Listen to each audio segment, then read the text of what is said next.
Hola y bienvenidos un día más a la magia de la inversión. Estamos el sábado 4 de febrero, estoy grabando el podcast un día antes, lo subiré también ahora durante el sábado, porque mañana voy a estar de viaje, voy a estar toda la semana de viaje, y el siguiente podcast lo intentaré grabar para el domingo, pero si no me da tiempo lo grabaré seguramente el lunes. En el podcast de hoy os quería comentar por qué yo invierto en acciones y no invierto en fondos indexados o fondos de autor. Y esto viene a raíz de que Gregorio Hernández, una gran persona que ha hecho mucho por la comunidad inversora, en su canal de YouTube ha publicado un vídeo con un título algo polémico que dice algo así como "Vende todos tus fondos indexados", y él anima a no estar invertido en fondos indexados y muchos menos de autor y simplemente gestionar tu propio dinero. Seguramente no lo conozcáis, pero hay un youtuber pues algo mayor, de unos 80.000 suscriptores, que se llama Rob Berger, que es americano, que él lleva desde 2012-2013 invirtiendo en fondos indexados. Y hace un año pues él comentaba, que lo que había que hacer era invertir en fondos indexados porque a largo plazo es lo más rentable. Y ponía un ejemplo que yo creo que quiero rescatar, que es un ejemplo bastante didáctico, entretenido, que decía algo así como: invertir en fondos indexados significa asumir que nunca vas a ser el mejor, por decirlo de una manera. Y ponía de ejemplo un instituto. Invertir en fondos indexados significa asumir que nunca vas a ser el rey o la reina del baile o el quarterback del equipo de fútbol americano de Estados Unidos. ¿Bien? ¿Por qué? Porque nunca vas a ser el mejor. Y reflexionaba que realmente, si te fijas, pasa igual en los colegios que en los fondos de autor o en las acciones. ¿Qué significa? Que el chico popular o el que saca mejores notas o el quarterback o la reina del baile cambia cada año. Es decir, alguien puede ser el mejor un año, puede ser el mejor quarterback un año en tu equipo del colegio, pero lo normal, o a lo mejor 2 años, lo normal es que luego cambie. Y nunca te mantienes y nunca vas a ser siempre el más popular. Y sin embargo hay muchos otros alumnos que son invisibles y entonces él asume que, lo que realmente importa no es ser el mejor un año. Lo que realmente importa es estar en la media durante muchos años. Y eso es lo que hace un fondo indexado. Nunca vas a ser el mejor, nunca vas a conseguir mayor rendimiento que el mercado, pero tampoco lo vas a hacer muy muy mal. Y lo que importa es que cuando tengas la reunión de viejos alumnos del colegio después de 20 años, pues te sientes y cuando la gente te pregunte, ¿qué fue de tal?, pues no vas a ser la persona que le ha ido muy muy bien la vida y tiene un Ferrari y está casado con una supermodelo, pero sin embargo tampoco vas a ser el que le ha ido muy mal, simplemente vas a decir, pues yo después de 20 años pues ya me he retirado. ¿Qué es lo que le pasa a mucha gente y por qué no le funciona esta estrategia de invertir en fondos indexados? Porque no asumen, lo que pasa es que no asumen que nunca van a ser los mejores. Entonces intentan ser los mejores pues invirtiendo en el fondo de moda o cogiendo cierta acción y eso les provoca tener errores. Entonces él recomendaba que si quieres invertir pues en cripto o en opciones o incluso ponía al mismo nivel en acciones individuales porque tienes ese gusanillo, lo que decía él, pues si tienes ese picor, pues cógete un 5% de tu cartera, entre comillas juegas con ello para quitarte el gusanillo, pero la mayoría en fondos indexados. Y él comentaba que, por ejemplo, él tenía un portfolio de acciones que encima había superado al S&P 500, pero que en realidad él sabía la realidad que ha superado al S&P 500 porque invirtió en 2012 en Apple. Y entonces todas las acciones lo han hecho más o menos, pero realmente la que le ha dado el rendimiento extra ha sido Apple, que le ha venido bien y ha sido simple y puramente suerte. También hace hincapié que este tipo de estrategia hay que hacerla con portfolios, de fondos o con fondos indexados o ETFs indexados de muy bajas comisiones, porque si tienes comisiones altas pues pierdes mucha rentabilidad, sobre todo a largo plazo. Y por último decía que el gran éxito que existe en los fondos indexados es estar en largo plazo, invertir buy and hold. Y esto es muy importante porque veremos que para tener éxito también con acciones, pues muchas veces lo que influye es buy and hold, o sea, comprar y mantener. ¿Y por qué anima Gregorio a vender todos los fondos indexados? Y parece que no está tan mal. Y esto es muy importante de entender para entender el punto de vista de Gregorio, que Gregorio en sus libros, si los habéis leído, No es que te anime a invertir en bolsa y ya está, o que compres empresas que den dividendos y ya está. Gregorio, desde su libro de cómo invertir en bolsa a largo plazo partiendo de cero, ya te da pues unos tips para, dependiendo del sector, saber analizar empresas y saber cuándo, a lo mejor no cuándo están caras o están baratas, pero por lo menos poder identificar cuándo hay burbuja. Y esto es muy importante porque además de tener el inconveniente de que los fondos, sean indexados o no, cobran comisiones, lo que pasa en un fondo es que nunca te vas a comer una burbuja de un sector específico entero, como dice Gregorio, el sector tecnológico, pero tampoco lo vas a poder evitar completamente. Y Gregorio aboga, o se da a entender que aboga, en su vídeo, por cómo habla, de que si sabes un poquito de bolsa, analizar un poquito las empresas, pues vas a evitar las burbujas. Y solo evitando las burbujas ya vas a conseguir mayor rendimiento que el índice. Ponía el ejemplo de la burbuja de las empresas tecnológicas en los años 2000. Como una persona llamaba por radio y cuando le preguntaban, oye, ¿pero quién está comprando estas terras tan sobrevaloradas? Pues al final eran los fondos indexados porque tienen que replicar al índice y están comprando a precios absurdos. Entonces, claro, a lo mejor no te comes toda la burbuja si solo afecta a un sector, pero sí que te vas a comer parte de la burbuja. Y eso hay que tenerlo en cuenta. Si inviertes en fondos indexados simplemente por invertir el dollar cost average, el ir comprando todos los meses y no analizas nada, el primer problema que tienes es que te puedes encontrar que si mirases tu portfolio de ETFs y lo desglosases en empresas, tendrías mucho valor en ciertas empresas en las que a lo mejor si compraras acciones individuales no lo tendrías.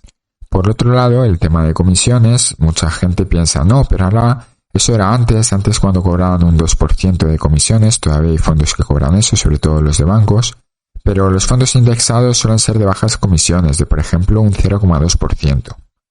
Yo siempre les animo a lo mismo, que claro, si empiezas invirtiendo con 1.000 euros, pues un 0,2% parece poco. Para que os hagáis una idea, una cartera de 100.000 euros, los 0,2% son 200 euros al año que te van a cobrar de comisión. Y con 100.000 euros no eres financieramente independiente. Si te vas a pensar en 1.000.000 ya estarías hablando de 2.000 euros y si pensamos que te puedes ser financieramente independiente con mínimo 500.000, ¿vale? Mínimo. Con ese 500.000 de euros que tenemos aplicando la norma del 4%, que no es siempre lo mejor, tendríamos que vender de nuestro patrimonio 20.000 euros al año para sacar ese dinero que necesitamos para vivir. Sacas esos 20.000 euros brutos, pagas unos impuestos tal y se te queda pues algo más de 1.000 euros al mes, que tampoco estoy diciendo una barbaridad de dinero para ser financieramente independiente. Pues si haces los números y dices, oye, ¿y cuánto es un 0,2% del 500.000 de euros que tengo? Pues estás viendo que te están quitando 1.000 euros de comisiones.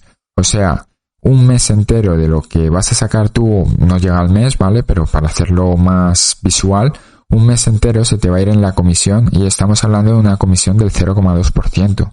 Si nos vamos a RoboAdvisors, que tenéis un vídeo que creo que es bastante bueno en mi canal de YouTube de por qué no hay que comprar RoboAdvisors y que os lo podéis montar vosotros, vuestro propio RoboAdvisor, ir al canal de YouTube y lo encontráis, pues un RoboAdvisor te va a cobrar un 0,6% mínimo, 3 veces más. O sea, te está cobrando 3 meses de lo que tú quieres sacar, para que os hagáis una idea de las comisiones, del nivel de comisiones que estamos hablando, que parece poquito cuando inviertes 100 euros, 1.000 euros, pero cuando empiezas a tener cantidades, pues ya de ser independientemente financiero, pues imagínate quien tenga 500.000 en un RoboAdvisor y está vendiendo el 4%, pues vende un 4% para quedárselo él, para en 12 meses, y 3 meses extra que va a pagar de comisiones. Es bastante, o yo por lo menos lo considero bastante.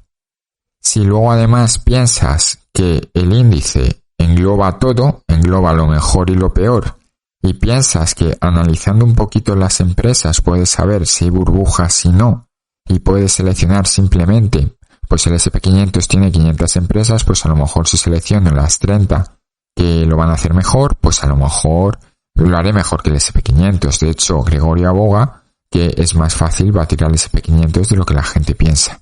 Pero eso sí, batirlo en el largo plazo, y ahí estoy yo pues relativamente de acuerdo.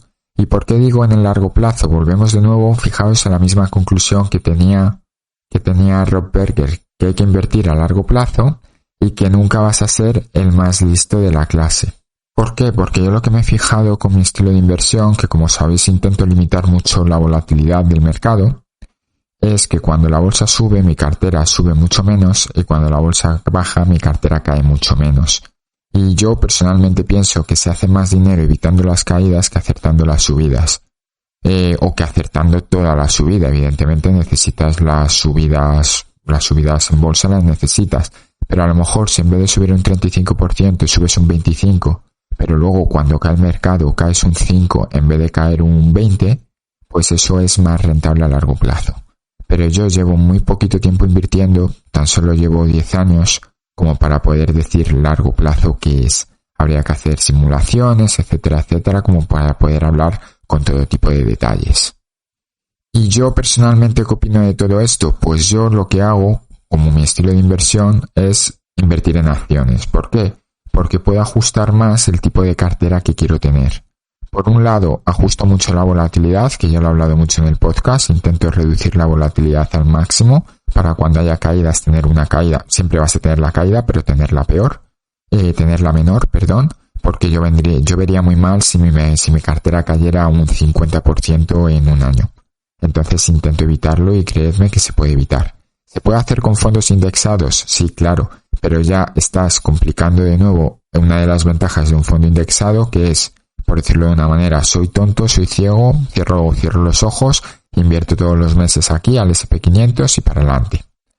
Por otro lado, invierto en acciones porque yo me siento cómodo cobrando dividendos. Sé que algunos pensáis que fiscalmente está peor que tener un fondo, y eso es relativamente cierto, pero si ya tienes en cuenta lo que te quitan de comisiones cuando tienes cierto dinero, veis que las comisiones son más grandes de lo que son los impuestos, pero bueno, el problema es que el tema impuestos, aunque se puede intentar mejorar algo, siempre digo que hay que tener cuidado o no volverse loco con ello, porque de la noche a la mañana nos pueden cambiar los impuestos.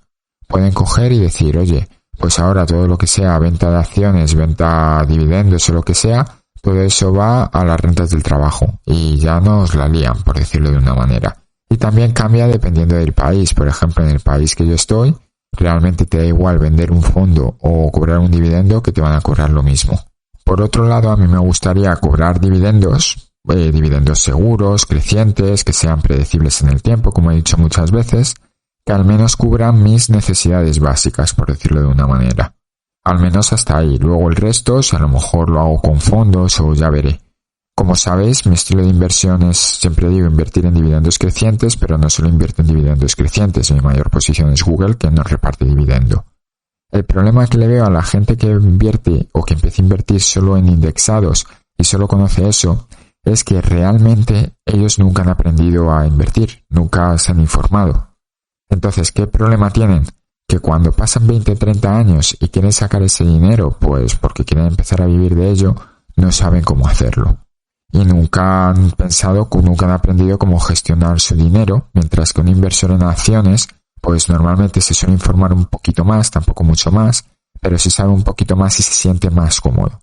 Sin embargo, un inversor que solo ha ido invirtiendo en indexados y nunca ha sacado el dinero, y encima el dinero lo tiene que sacar vendiéndolo, se puede encontrar con ciertas situaciones psicológicas en las que esos 20 años no ha tenido entrenamiento. Y como siempre digo, la psicología es muy muy importante en bolsa. ¿Y a qué me refiero? Que si os fijáis, por ejemplo, uno puede pensar, bueno, pero aplica la regla del 4% y ya está. Y el problema que tiene la regla del 4% es que, bueno, puede ser un 4%, un 3% si quieres estar más seguro, pero aquí nadie garantiza nada a futuro. Todo lo hacemos con datos del pasado. Y por ejemplo, la regla del 4% hubiese sido un desastre aplicada de 2000 a 2010, que fue la famosa década perdida del S&P 500. ¿Y por qué eso no va a pasar, por ejemplo, de 2025 a 2035? Donde realmente el S&P 500 esté subiendo o bajando, pero que esté plano, que no pase nada ahí. Pues oye, podría pasar. Sé que coger la década del 2000 hasta el 2010, que básicamente es hablar de cogerlo en el punto alto de la burbuja del 2000 y cogerlo básicamente cuando estaba abajo en el 2010 por la crisis del 2008, pues hombre, tiene truco. Pero la verdad es que podría haberle pasado a alguien que se hubiera querido jubilar con esa estrategia, de haber cogido y haber dicho, oye, yo me jubilo en el 2000 que ya tengo dinero para seguir la regla del 4%. ¿Qué puede pasar? Que si tienes 2 años cuando empiezas a vender, estás plano en el mercado, pues te puedes empezar a plantear cosas psicológicamente hablando de, oye, que he vendido un año el 4% y tengo menos dinero. Que he vendido otro año el 4% y que esto no me está funcionando, no recupera. De hecho, si hacéis la regla del 4%, tiene mucha importancia lo que pase el primer año y el segundo año mucho más de lo que pasa en los siguientes. Porque si el primer año que empieces a aplicar la regla del 4% te comes un 2022, donde el mercado ha bajado un 20%, te puedes dar cuenta que si recalculas con el 4%, al año siguiente ya no te da para vivir. Y eso puede ser un problema bastante gordo. Sin embargo, los dividendos son más estables, sobre todo si los compráis de empresas estables, eso está claro. Y sí que pueden llevarse mejor ese tipo de caídas en bolsa, porque bueno, yo lo he dicho muchas veces, en la caída del COVID, donde muchas empresas recortaron dividendos, de mis acciones la única que lo recortó, que lo quitó, fue Disney. El resto me han repartido dividendos más altos, no incluso iguales, sino más altos. Los dividendos sí que son bastante más estables. No digo que haya que cobrar 100.000 euros en dividendos, pero por lo menos que te cubran los gastos básicos. Y a lo mejor una vez te cubren los gastos básicos, te planteas, oye, pues por comodidad ya voy a invertir en fondos y luego cuando me quiera pagar las vacaciones, pues vendo los fondos sabiendo cuando estén altos, y el año que estén bajos los fondos, pues no me voy de vacaciones, me voy de vacaciones al pueblo. Pero claro, todo esto yo lo veo porque a mí me gusta este tema de invertir, que fijaos que sí me gusta, que hasta tengo un podcast, pero otras personas, hay personas a las que no les gusta invertir, a las que no les gustan las finanzas.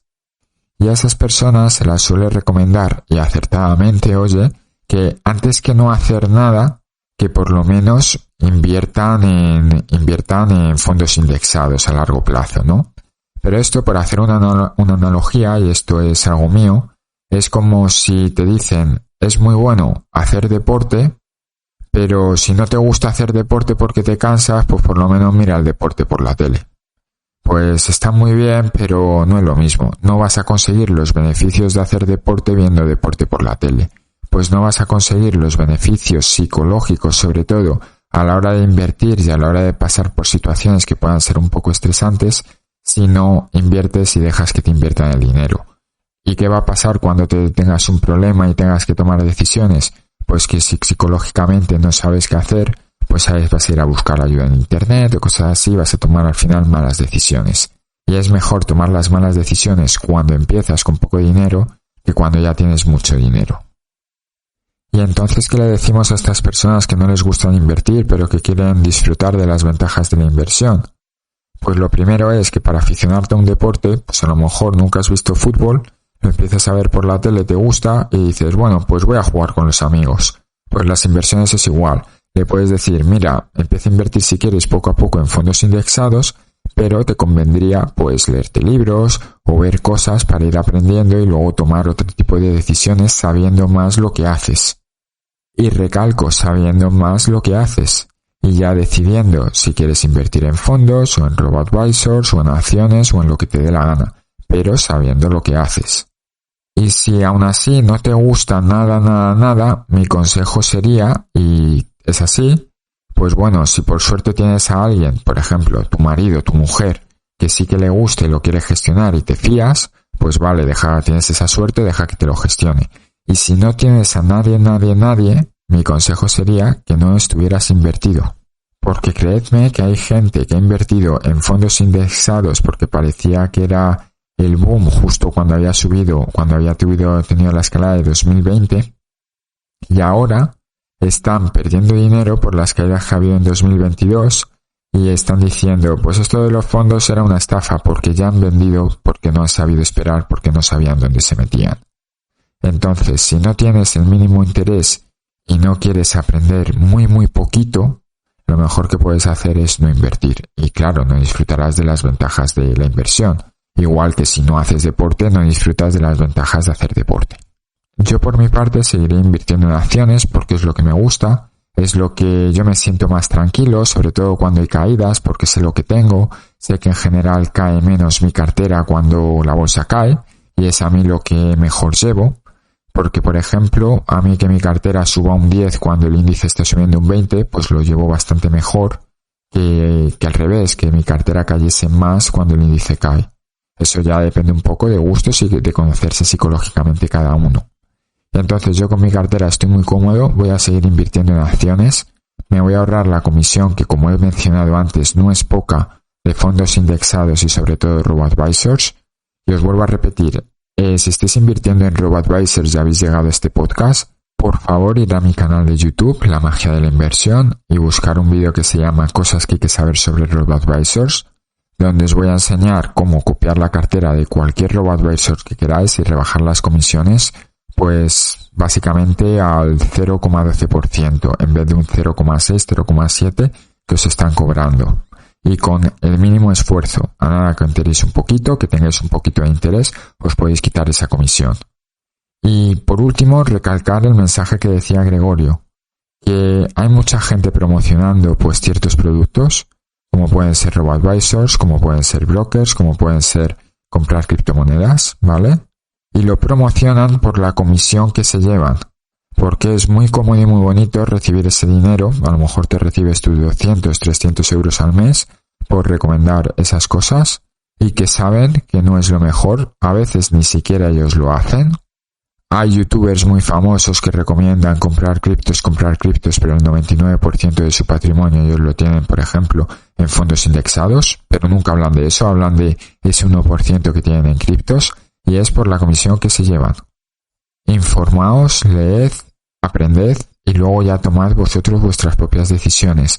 No toméis ni vendéis vuestra cartera de indexados porque lo diga Gregorio, ni los compréis porque lo diga Pepito. Tomar la decisión por vosotros mismos. Oíd opiniones, distintas opiniones, razonar, ser críticos con todas las opiniones, incluida la mía, por supuesto, y ya tomad vuestras propias decisiones, porque si no vais a estar cambiando de estrategia en estrategia y vais a perder mucho dinero. Nos escuchamos la semana que viene, espero que el podcast os haya sido interesante y os leo en los comentarios. Hasta luego.